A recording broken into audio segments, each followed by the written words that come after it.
This is the story of Ben Forsyth, a talented young bike rider, British youth champion and bright light in the cycling firmament with a huge potential, who died before his time.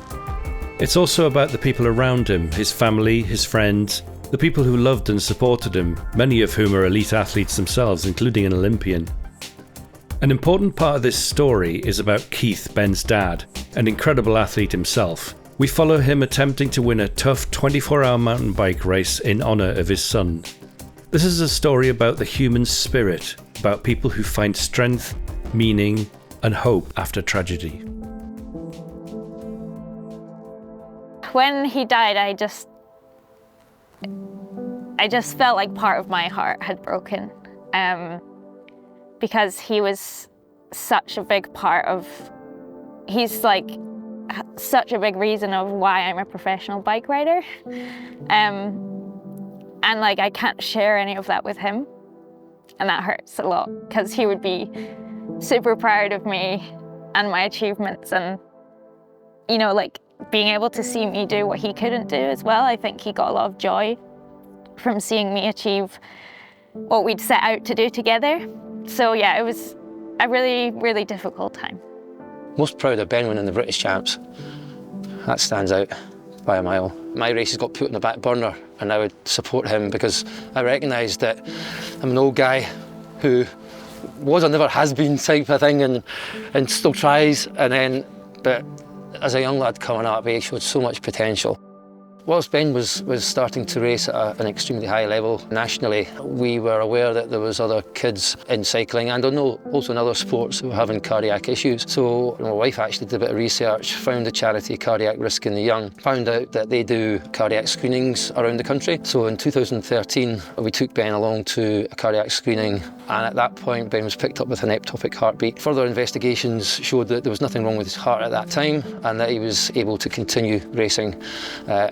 Ironically, it was just a few months after that when he won the British Champs. Ben at that age, he was competitive at the British level. He was good. He ended up winning British Champs, which I think, to be honest with you, it was a shock for everyone. I saw a picture online. It was of Ben winning and Margaret jumping around in the background, and that's when I first saw him. I went flipping heck, because he was kind of the first youth to win, especially the road at that time. The road was such a big deal to all of us. I remember a photo of him crossing the line in his ERC kit, and he always had that horrible kind of red cabbage-like helmet that he used to wear with those silly Oakleys, and his mum jumping up and down. 2014, the boys that are at that age, you know, at 16 years old, are starting to get bigger and stronger all the time. He kind of plateaued a little bit in 2014, and all these peers were kind of moving onwards and upwards and getting stronger. I didn't know whether it was the same as everyone. You kind of, at that age, you start discovering other things in life, so there's other focuses that lie, and I don't know whether it was maybe a bit of that, because we're all young boys. That was kind of where I started seeing it a little bit more. He was struggling a wee bit more with the racing, and no one kind of understood why. And then 2015, he really started to suffer badly on the bike. We couldn't really work out what was going on. Back into the hospital, further MRI, and was found to have arrhythmogenic right ventricular cardiomyopathy at that time, which meant that he had to instantly stop training, stop racing, couldn't do anything at all that raised his heart rate above 130 beats per minute. It took a lot from him, and I know it hurt him a lot. You know, to like be told that to have your dream shattered like that is so difficult, and I think Keith and Margaret should be really proud of how he handled that. After almost 3 years of living with this heart disease that Ben had, in 2018 he'd been off travelling with his girlfriend around Thailand for a month in the summer, came back from there and then decided to go away with a few mates to Malta. It was late at night when they arrived. Dropped their bags straight out, off into a pub, club sort of place. Ben started to feel unwell and quickly deteriorated to a point where he got up to go outside for a breath of fresh air, thinking that might help, and collapsed and suffered a sudden cardiac death at that time. My mum phoned me and I could hear her kind of voice breaking, and she was like, "Ben's passed away." I'm quite bad for it. Sometimes I don't really show my emotional side in that sense, and tears isn't something I normally relate to. I just remember crying my eyes out but like not even like just sobbing. It was just like just a constant sob. He'd been away for the summer and stuff, and I think he'd been a lot busier with uni stuff, so we hadn't hung out quite as much. But yeah, I was around the time he died, and it was a sad time, yeah, because obviously, like you say, so full of life, such a happy guy. Once we got Ben back into the country, we were able to have the funeral. There was a phenomenal turnout. We couldn't get everybody into the crematorium, which was a measure of really how many people Ben had touched in his short life. So Ben was 20 years old at that point. And so we had a collection for cardiac risk in the young, raised a phenomenal amount of money on the day, and it was that led us into thinking about setting up a memorial fund in Ben's name. The reason for doing that was so that we could then raise further funds and then host screening events with cardiac risk in the young and host screening events for other young people. For every £5,000 that we raise through Ben's Memorial Fund, then I can get the Cry doctors come along and organise a screening day for young people. And on that day, we can screen up to 100 young people. So going forward, we hope that we can keep this on in Ben's legacy, and hopefully at least some good will come out of this terrible situation.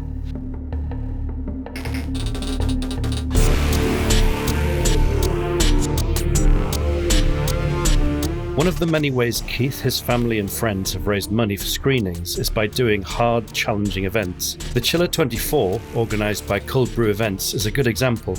It's a 24-hour mountain bike race at Kielder, Northumberland. We heard about the Kielder Chiller here when Barry first started the ball rolling here. We did a fundraiser for Cry because the summer before we had lost Ben. We were keen to support the race right from the off. 24-hour mountain bike races are fantastic, and there's only a few around in the country, so always keen to keep them going and support the events. So we put in a ShAFF team, board team for 2017, and we won 17. I think we won 17 and 18. So the Chiller's 24-hour mountain bike race, starting at 11 AM Saturday to 11 AM on Sunday morning, and your last lap has to finish within the 24-hour period. If you come in at a minute past 11, that lap doesn't count. We've got solos who just basically ride the whole time on their own, pairs who alternate between riders, and we're riding in a quad category, so we're alternating, doing a single lap each, 1 lap on, 3 laps off. Barry commissioned this fantastic big trophy that's now competed for in the quad category, the Ben Forsyth Trophy. Which is a big wooden carved, massive piece of timber trophy in the shape of Kielder water. I'm not sure if it's a pleasure, but I had the honour of presenting that to the Fishface Cycles guys who beat us in the quad category after we'd previously won the first 2 events, the first 2 years. So this year, of course, we're hoping to try and get one over on the Fishface guys in a bit of revenge. It's not going to be easy. They've got a fantastic team. It should be a good race, hopefully, between the 2 teams. And there's a few other teams there, of course, as well. But I think on paper, I would say that us and them are the 2 strongest teams. So we've got myself, Steve Dees, the shop owner. iCycles gives you wheels. And then we've got the young hotshot, Lewis Cow. He's really good enduro rider, one of the top Scottish enduro riders, but he's also really good for a quick blast around the lap here as well. Mark came into the team just at short notice to help us out. Very good rider, good bike handler. Ben was Mark's best mate and done some fundraising already for Cry. An unbelievable kid, and he shouldn't have gone, and he gave so much to everyone in the world, and he motivated everyone and inspired so many people from what he did, and yeah, it broke me down. After Ben died, all of us, we were rushing to get our hearts scanned, but it shouldn't take somebody's life for that to happen. We just live up the road, and we come mountain biking here quite a lot. And James has really grown up riding bikes, and from a very early age has been riding some quite technical stuff. So we just made the decision to have a go at this as a pair, which is a pretty massive challenge for anybody. let alone for a 10-year-old, because there's some very technical sections in it. We basically wanted to raise some money for cardiac risk in the young. I've raised money for them before. I did the North Coast 500 in one go a couple of years ago. I always felt like you've got to do something hard if you're going to ask people for money, and we decided on this as a really hard thing to do. When I first got into endurance mountain biking, Keith Forsyth was one of the first people that I met, and we've got a very, very good friendship. He's a great guy, and obviously, like with everybody, what's happened with his son when his son died of cardiac arrhythmia was just devastating. I think everybody is feeling it all the time. It's always in my mind. So for James, we felt very close to the story, and we wanted to raise some money for it. Good to you. That's what we've done. Wanted to find a hard challenge, and we found it.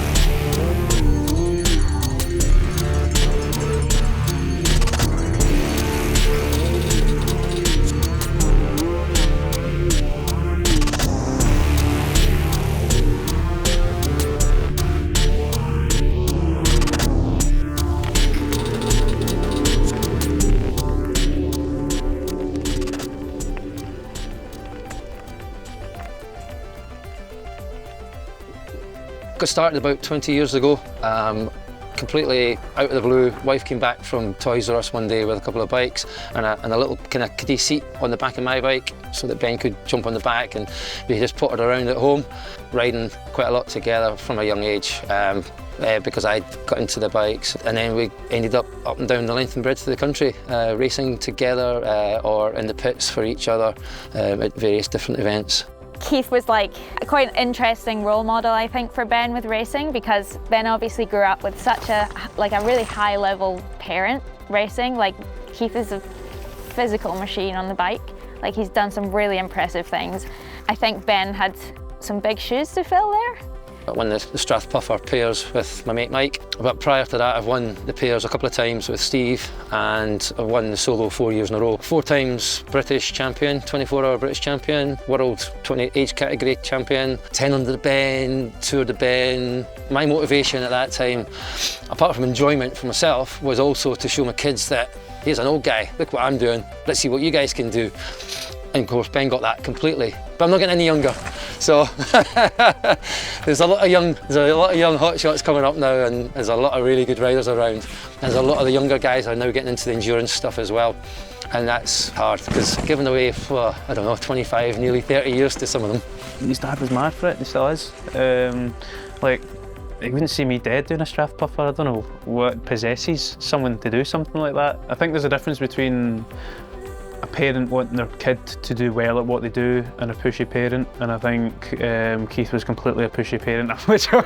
No, Keith definitely wanted Ben to do what he loved. And it's not only in cycling, it's in any sport, is that how much time parents give up for their kid. Ben, when he was 14, put together a team of 3 of his 14-year-old mates, who I think happened to be the top four 14-year-old boys in Scotland at the time, and they went off and won the ShAFF puffer. Around about that time, Ben also paired up with Isla Short at 10 under the Ben when he was 13 and she was 14, and they won the mixed pairs that year, and they were both this size, you know. Well, Isla's still this size, but Ben was short as well at the time. So, yeah, that was a fantastic day that day. We definitely won the mixed pairs, and I think we won the pairs overall. And everyone couldn't believe that our combined age was 27. Ben and I got into this big argument about whether having the fastest lap got the most kudos, or having like the average consistent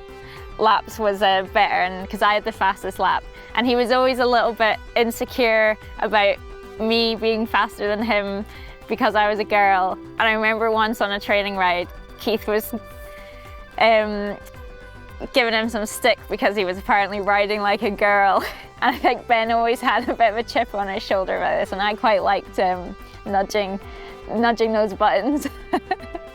Once kids get to kind of around about the sort of 14, 15 years old, they kind of start to decide whether they're going to go down the road side of things or mountain bike. So Ben decided to go road and track. He was multiple Scottish track champion on the velodrome. He was also won lots of road races as well. The pinnacle would be the British National Road Championships in 2013 at the under 16 age category.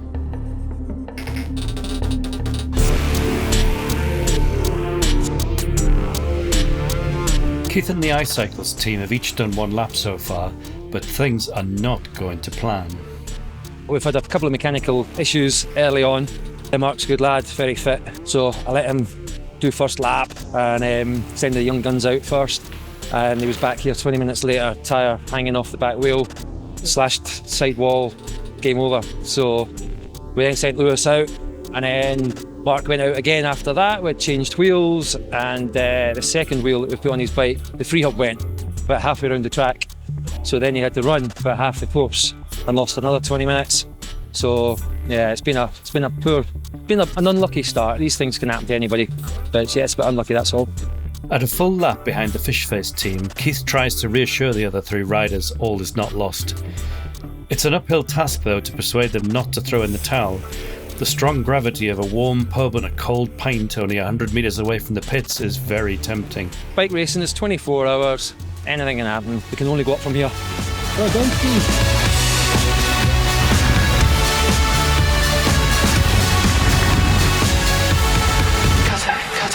Do you feel alive when you're following me? Okay, man, thank you. Start to thrive when you're following me.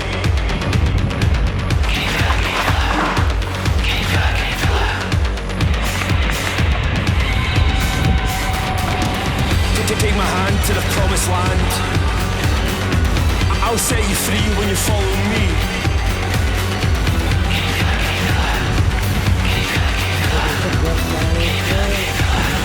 Can't you? Hold. Repeat. And cut it. Hold. Repeat. And cut it. Hold. Repeat. Good man, thank you very much. Hold. Thanks very much, great job. Do you see what I feel? Do you see what I see? Do you feel what I feel?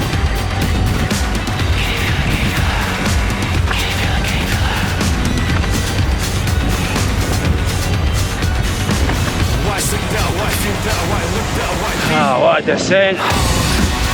Repeat. And cut it. Hold. Repeat. And cut it. Hold. Repeat. And cut it. Hold. Repeat. And cut it. And cut it. And cut it.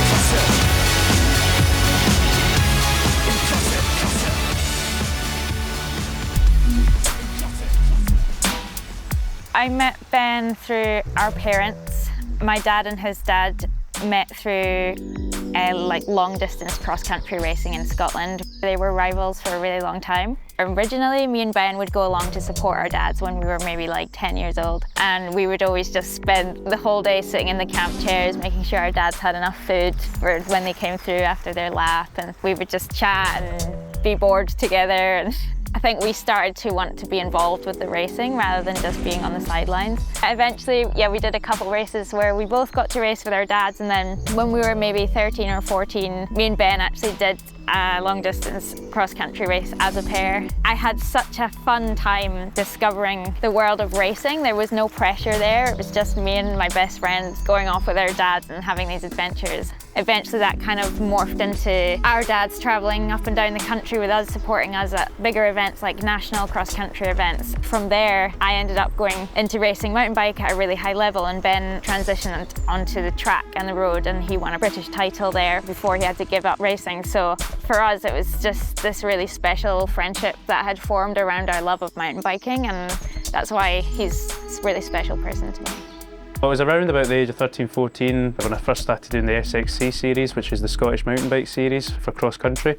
I wasn't very good at the mountain biking. It was in the name when it said mountain, and the mountains didn't agree with me. I didn't like going uphill. Probably more laziness than genetically hindered at the time. So that swiftly moved away from that and moved into the road scene, which is more where I made my place in the cycling world at that age. That's actually more where my friendship blossomed with people like Ben and Mark, etc., was on the road side of things. At the time, there was a velodrome called Meadowbank, and Meadowbank was an outdoor velodrome, very similar to this, just a lot more wind and rain involved with it. Most of the time, to be honest with you, you would go over to Edinburgh and you would end up getting there, and about 5 minutes before you arrived at Meadowbank, all hell would open and the rain would call it off, and you'd be sitting there underneath the tunnel with all the rest of the youths and the parents sitting there just miserable as always. And then obviously this lovely place opened up when it started getting cold out in the Scottish winters. I thought, come find refuge in the warmth of the velodrome. So that was kind of originally where the friendship and also the competitiveness blossomed between us all. Ben and I kind of came through the ranks together, especially around the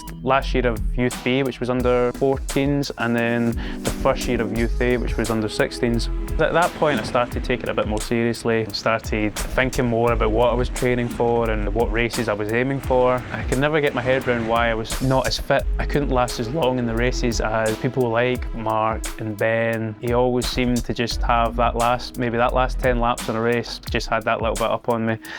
Just when I was getting into the bike racing, I think Ben had already been in it for a bit, so he was right, right at the top, and I looked up to lads like that, and yeah, just grew really close with Ben. I thought he was always just so as quick as he was and as a hitter he was at that age. I just thought he was always just so genuine and good with everyone. Everyone seemed to like Ben. He was very emotionally intelligent for his age. He understood if his pals were down, or they were going through a kind of bad time, or they were annoyed about something, or they were just in a really good mood. He could always mould himself to whatever you were feeling. He was full of life. He was a great chap, and he was always really excited to be doing what he was doing and happy, and he always had time for me as well. He always wanted to chat. But then the switch also went when I saw, because I got to race with him and train with him. He was always just an animal, and I can laugh at the attacks and stuff that he did, because he was just hard, and he would just fight, and then he'd get off the bike and he'd be joking and having crack with you.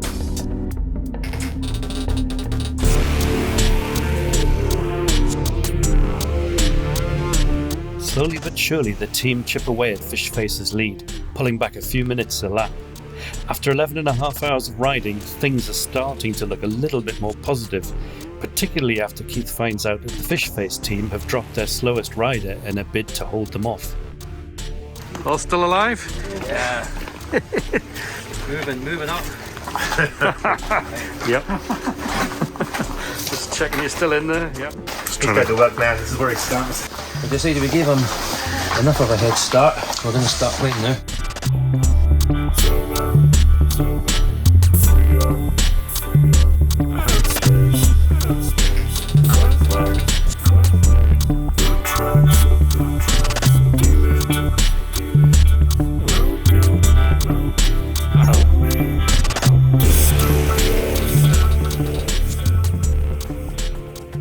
When the Glasgow Velodrome opened, the Chris Hoy Velodrome opened in Glasgow, the top 4 boys in Scotland at the time, youths in Scotland, got invited to a big event, the opening event called the Thunderdrome, and Ben was selected to lead out Chris Hoy in the team sprint.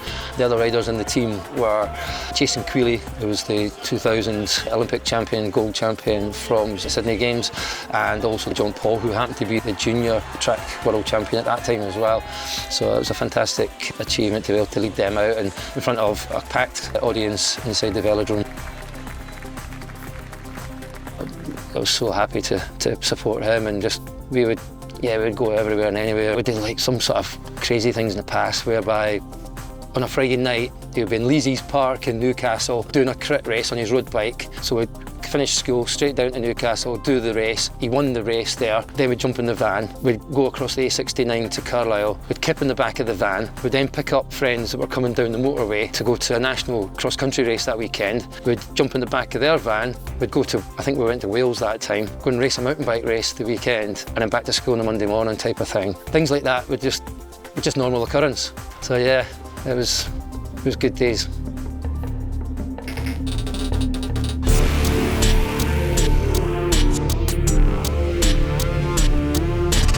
Finally, in the early hours of Sunday morning, with only a few hours of the race left, iCyclists have just nudged ahead at Fishface. So yeah, we've now completed 20 laps, and things have gotten a lot better through the night. Obviously, after the disasters at the start, it's been a challenge getting back to where we are now, and it's been worth it. So pretty much for the whole 19 hours or something so far, it's been at best a heavy, misty drizzle. Worst, I think Steve got the worst conditions about 1 o'clock this morning. It came down quite heavy, but other than that, it has been pretty damp the whole time. Miserable, wet. After that heavy rain at 1 o'clock, the course changed completely and it started to cut up. There's a lot of mud on the track now. You've got to be careful in some of the corners. It's easy to get into a two-wheel drift. I went into the ditch the last lap there, just came in a corner, hit some mud and off the track. You know, we're Scottish, we like the wet, so we're coping alright. Yeah, at least it's not kind of cold and miserable, it's still reasonably warm, so yeah. That's cold enough. We were almost a lap down after 2 laps because of mechanical problems, but we've pulled that back and we've come from probably the last up into the lead now. Boys have all put in amazing laps. Lap times have been incredible. Full gas every time, and thankfully no more mechanicals since those early problems. So yeah, we're in the driving seat now, so just going to try and keep it steady now through to the end. So just got to be careful. So yeah, can't win it in the next lap, but you could lose it. Keith's, he's done so much work with Cry, and so many of Ben's friends have done charity runs and different things like that to raise money, and there is this, people didn't know what Cry was before, and I think Keith should have a lot of credit for raising awareness of that. This is it's a thing that touches so many people's lives. Nationally in the UK, there's 12 young sudden cardiac deaths every week, and that's quite a statistic that not a lot of people realise. And 80% of those young people will have no symptoms or knowledge prior to death. So it comes completely out of the blue. So we fall into the 20% where obviously we knew there was a risk there, but for 80% they have no idea. It's particularly important for young sporty individuals, because if you're going to push yourself to the limit in any sport and you're going to raise your heart rate on a regular basis, if you've got an underlying issue, then that's going to possibly cause you a problem. I've been training in endurance sports for the last couple of years, and recently I came into a couple of complications. I was back to training and being in the gym. I got home where I began to have what I can only assume was some sort of panic attack. Decided to go online and see if I could uncover what would be the cause of this, if I'd been overtraining, if my body was under too much stress.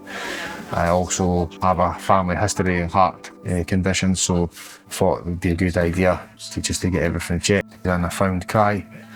We've then had a pop-up cardiac screening, and they've been more than helpful to check everything over for me. Keith and his wife Margaret, they lost their son to this awful tragedy, which is the only way you can describe it. And then they wanted to then try and get as much information about why that happened, and also if there's any way that they can prevent it happening in the future. So thanks to them, thanks to their fundraising, thanks to them getting the money to be able to fund a screening like this, we will see on average 200 people in 2 days, and the information that comes out is incredible. It's picking up the electrical activity in the body.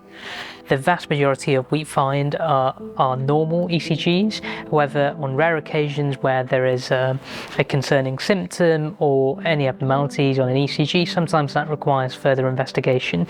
Usually that can be with an echocardiogram, which is an ultrasound scan of your heart on the day, but on occasion we do refer you on for further tests. The vast majority are reassuring and normal, but they're just as a matter of precaution to look for any conditions that might put you at risk of sudden cardiac death or sudden cardiac arrest. Apart from screenings, they also do there's research, there's bereavement support, parliamentary pressure groups to try and get MPs to sign up to a national screening programme, because at the moment NHS don't do national screenings, which again leads back to why people like us feel the need to fundraise so that we can put the screenings on. If there is something there that needs dealing with, then, you know, there are procedures in place, be it medication, be it surgeries, be it whatever, that can actually prevent somebody from passing away earlier than they should do. And I believe in that passionately, actually. We're hoping that we're going to make a difference to other families, and hopefully they won't have to go through what we've gone through. Then it means that we can hopefully prevent things like this happening, things that happened to Keith and Margaret's beautiful son. I think Ben will be looking down at that and going, well, it's all going to mean something if it saves 2 or 3 other people.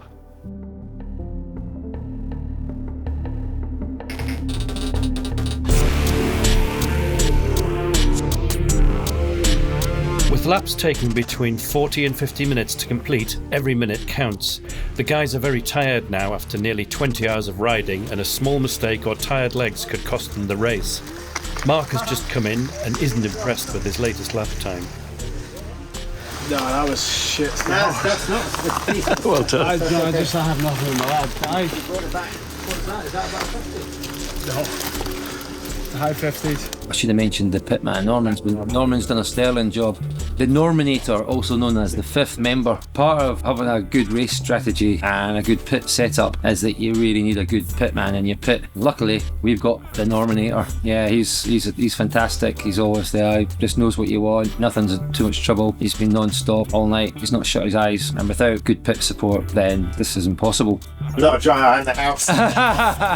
Just look after their bikes, look after their morale, feed them, water them, keep them morale up, really. I've done a few of these now, and the pride you've got in these guys is unbelievable. We started in the last position, but they always pull it out, they never panic. They're just very professional riders and get on with it and reel things back in and always bring it home. So really, really proud of them. So yeah, after we lost Ben in July 18, there was things like bike races and training and that kind of thing didn't seem very important anymore. Ben was a massive influence in my drive, determination. I was really struggling with motivation, and it was about April time. One of Ben's friends phoned me up with a challenge that he wanted to take on, and he wanted to fundraise for Ben's fund. We started this idea, didn't we? Yeah. Oh, well, maybe I started the idea. Yeah, you did. It was all your fault. Yeah. He explained it was the National 3 Peaks Challenge, which is normally what happens is people climb Snowdon, Sheffield Pike and Ben Nevis, the highest 3 mountains in England, Wales and Scotland, and get driven in between. And challenge is that you do all 3 within 24 hours. Yeah, you moved the goalposts and you said, oh no, we're not going in the car. Or you came up with this splendid idea of giving ourselves 48 hours. We're going to do the 450 miles on bikes rather than in the car. That was it. I thought, all right, are we? Okay. I was already committed. And, seems bonkers, eh? Yeah. It was. It was bonkers. So I started at Snowdon. 3 in the morning, yeah. Get up the hill, pea soup, couldn't see a thing. Apparently there's lovely views from up there. We'll have to go back and have a look.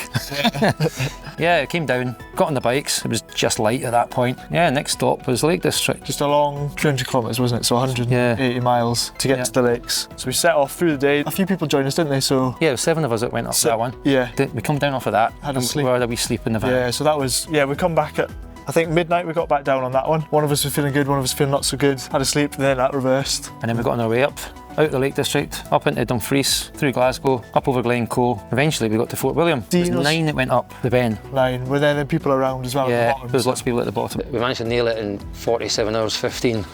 And in doing so, we raised a huge amount of awareness for CRY. Oh, and we were broken at the end of that. We're pretty, That's the toughest thing I've ever done. Yeah, definitely, through and through. And then we got back down from there, a couple hours kip, and then off into town for some breakfast. And then I think we sat in the afternoon and had a few beers. Yeah. We went for curry in the evening, and then fell asleep at the curry table. And that was it, job done. That was it.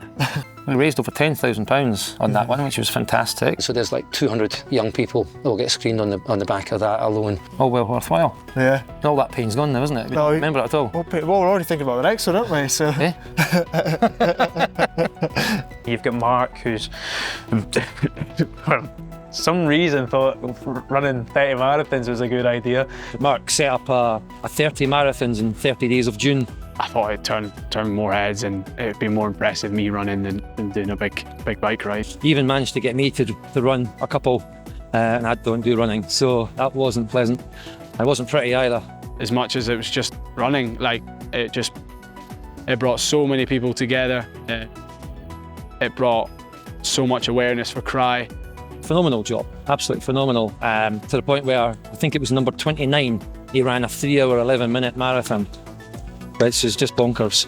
I was not a runner, and my feet and knees definitely paid for it in the first week or definitely the first half. And then my body did start to get fit and adjust it, which was cool to see as well. I also raised over £25,000. And when you put that into the terms of how many people, young people that can screen, then that's 500 young people that get a screening on the benefit of that on the back of those marathons.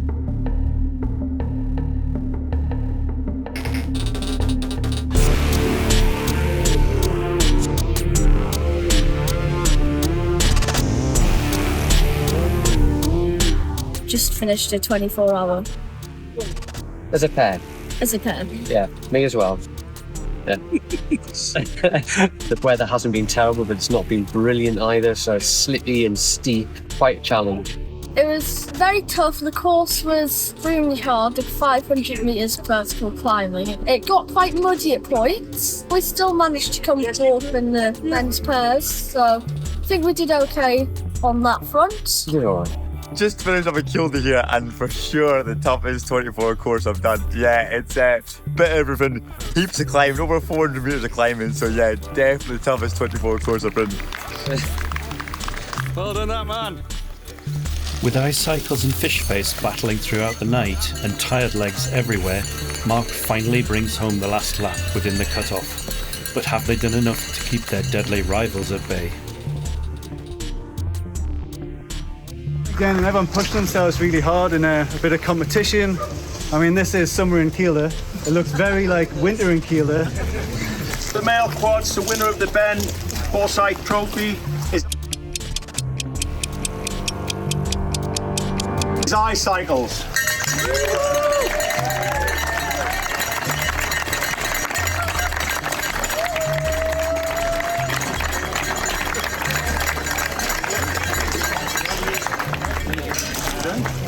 The males quad get this nice big trophy here.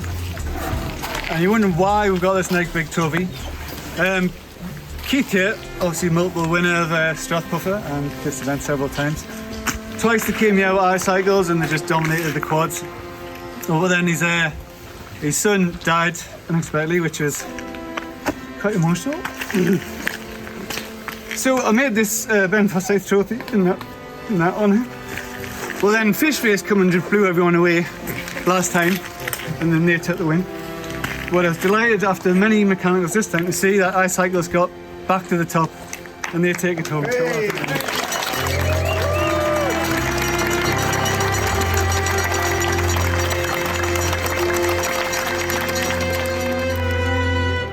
It's delighted that we got there in the end, like after tricky start. But yeah, they've had a hell of a race. To bring it back from the first lap was just amazing. Nice.